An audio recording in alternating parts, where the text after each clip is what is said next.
Good day, and welcome to the Budding Entrepreneur Podcast. I'm your host, Randy Bridges. In each episode, I cover my experiences, both good and bad, of being a business builder, as well as my journey through the crazy world of entrepreneurship to reach my goal of earning $10 million a year. All right. We are on episode 142 of the podcast. Today is April the 4th, 2024. That puts us in our first full week of the month of April, but we started last week working on a topic, the customer journey mapping. And so we're going to go ahead and continue with that today. I want to jump into the books a little bit here because we have an addition to the ones that I've been doing. The Power of Discipline by Daniel Walter is still a great book. I love that book. Lots to learn from it. New Model of Selling by Jerry Acuff and Jeremy Miner. I've been incorporating the 7th level material in their NEPQ Black Book. That's neuro-emotional persuasion questions. And it's great for sales, helping out a lot in some of the different conversations that I'm having. So that's an awesome thing. And the book is just a rework of that whole material to really expand it out, the new model of selling. It's great because I've gotten a lot of action from people as reactions. Instead of being negative ones, they're very positive. These are people that are struggling, they're stressed, they're overworked. And that's the law firm as a whole. I'm digging back into the service business, so that is even more important of a topic and a title in order to work with. Selling You by Napoleon Hill, still haven't quite gotten into that, and the reason why is because I picked up a book that I hadn't read in probably 3 or 4 years. It's by a gentleman called Monty G. Hooke, Hooke. As if there aren't enough Monty Hooks in the world. This book is called Business Hacker, Mindset and Tools for the Successful Modern Entrepreneur. It's like 177 Success Secrets in that everything that it has is like a page or two, maybe 3 pages at most, of material that you can just cram in quickly. You can read a lot, but you've got little bits and doses of things to be able to think about. It's a great book. I mean, I'm glad I really picked it back up. I restarted it from the very beginning, just simply because there were parts of it that I was missing. And so I didn't want to continue missing those parts, and I just felt like it wasn't making sense for me, so I went ahead and started the book over, and I'm so glad I did. If you get a chance, pick it up. It's worthwhile all the way around.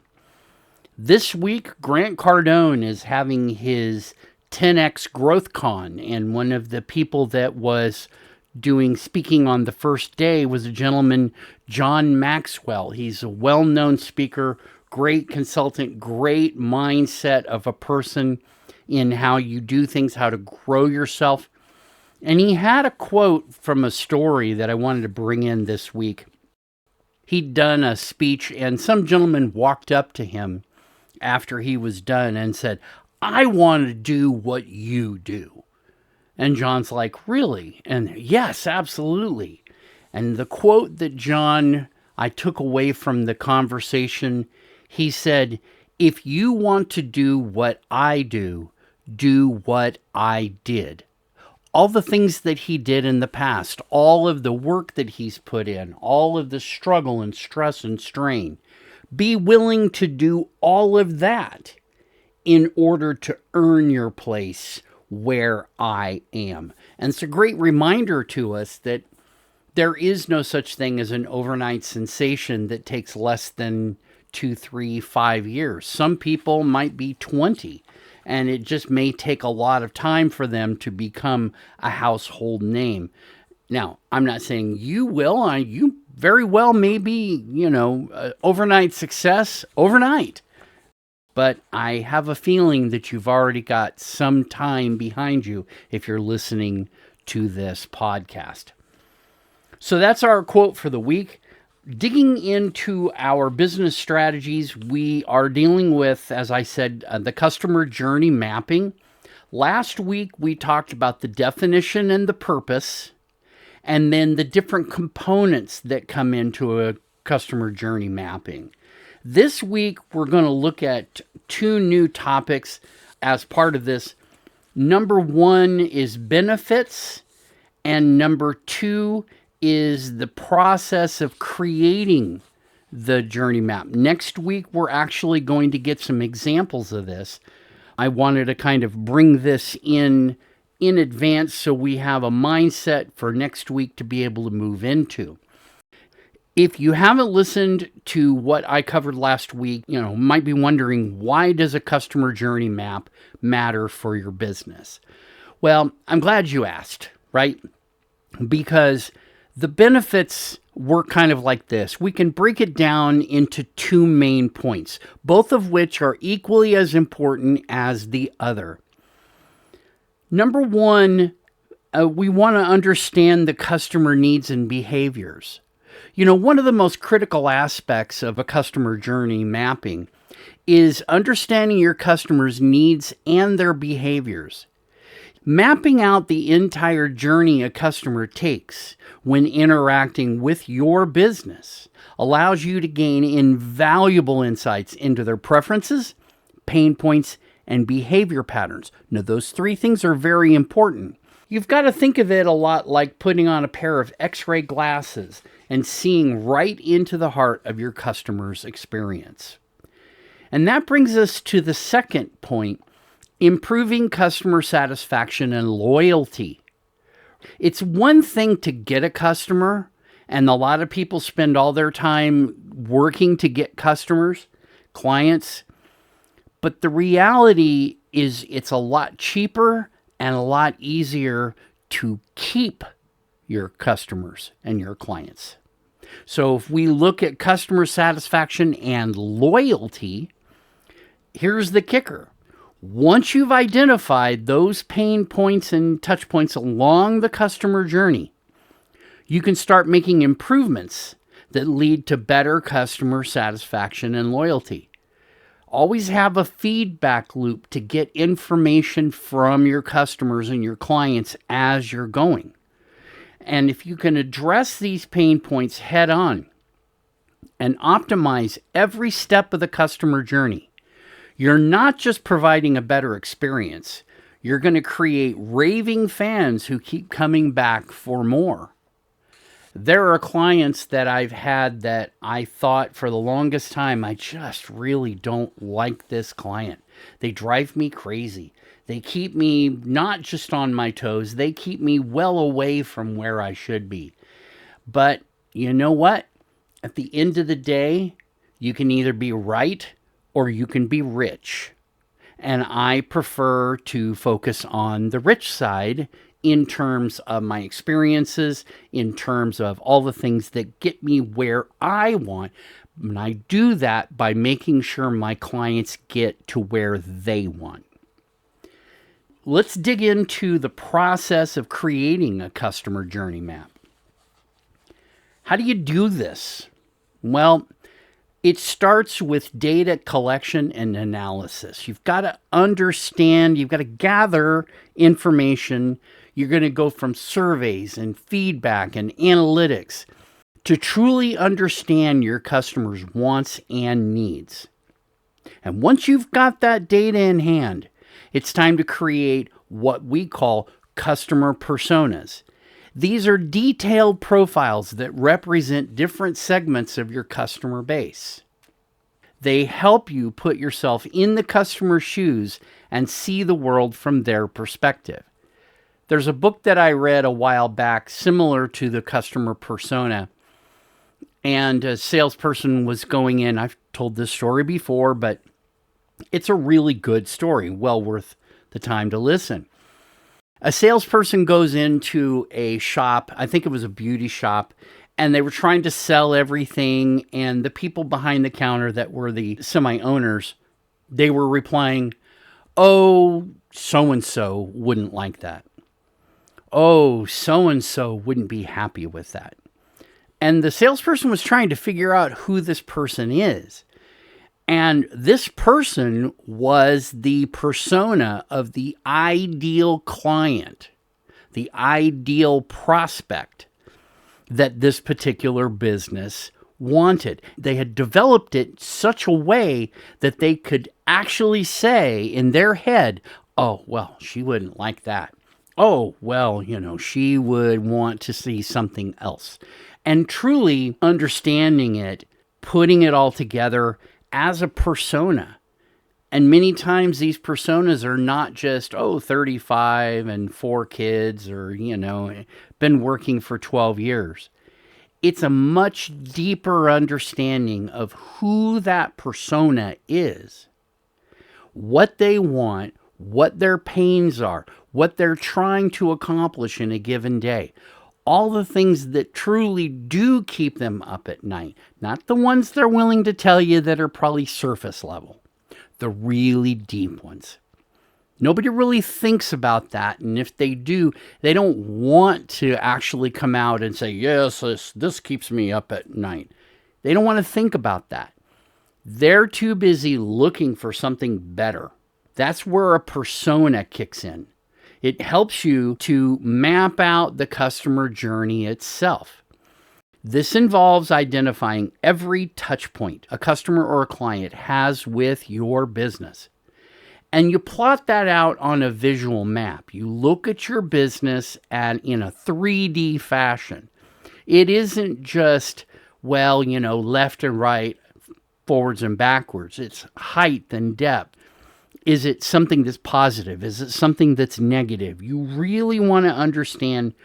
We map this when I'm doing this with green, yellow, orange, and red markers. And so when something falls into the negative category, it's either orange or red. Above the midline, then it's going to be green.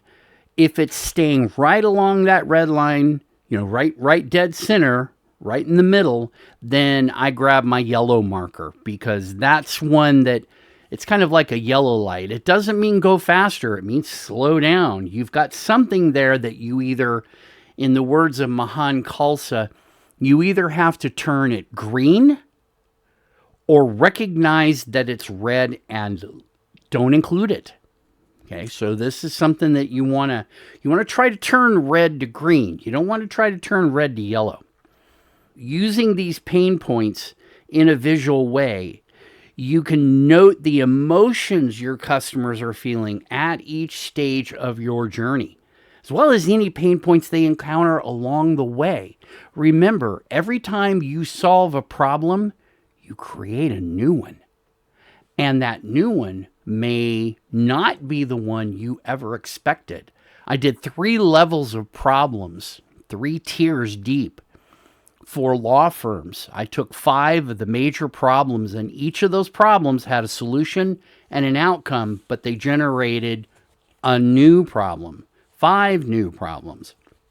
So I had to solve those 5 problems and get to the outcomes of those 5 problems, only to take it one step further and realize there's yet another problem.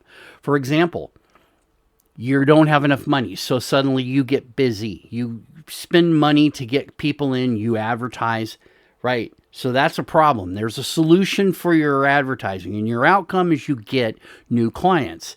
The problem with that is now you have money that you have to manage that you didn't have to manage before. And if you're successful, that money can become a problem. So you have to find a solution to be able to manage your money better, and that gets you an outcome. What happens from there? Now that you've got more income, now you have to start doing things like hiring. See, 3 levels deep. You have to think deeper and dig down into the real problem, because those pain points that you encounter up front are probably surface. They're really obvious. The ones at the second and the tertiary level, they are not as obvious. They're something that you have to think about down the road. Let's talk a little bit more about this process of creating a journey map. The data collection and analysis. We've kind of talked about this. We want to get it through surveys and feedback and just general analytics to inform us about the mapping process. In the case of personas, we're developing these to represent different customer segments and understand their unique needs. In my case, I have a whole profile built for a male business owner and a whole profile built for a female business owner. There's a lot of things that they are the same, but there are a lot of differences at the end of the day. And then when you actually start mapping your customer journey, you're creating a visualized customer journey with the touch points, with the emotions, and with the pain points, and really mapping those. How bad is that pain? You may end up getting 3 or 4 whiteboards to do this. Wouldn't be a surprise. The end result, you get a comprehensive roadmap that guides you to delivering the best possible experience for your customer. Customer journey mapping is a tool that not only helps you understand your customers better, but it also empowers you to deliver an experience that keeps them coming back for more. And that's the ultimate idea, isn't it? Okay, we're going to go ahead and cut this one off short. Once again, we went through our books, The Power of Discipline by Daniel Walter, Selling You by Napoleon Hill, I have not dug into, New Model of Selling by Jerry Acuff and Jeremy Miner, and in this week, my additional book is Business Hacker, Mindset and Tools for the Successful Modern Entrepreneur by Monty G. Hook. We talked about our quote from John Maxwell, if you want to do what I do what I did. Great mantra for all of us to remember. And then we dug in today into the benefits and the process of the customer journey mapping. Next week, we're going to dig into actually making some. We're going to be talking about what makes a good one, what makes a bad one, okay? We want to see both sides of that equation. And how can we convert from bad to good? This is Randy Bridges for The Budding Entrepreneur, signing off, wishing you the best in your health, your wealth, your business, your family, everything about you. Take care and have a great week.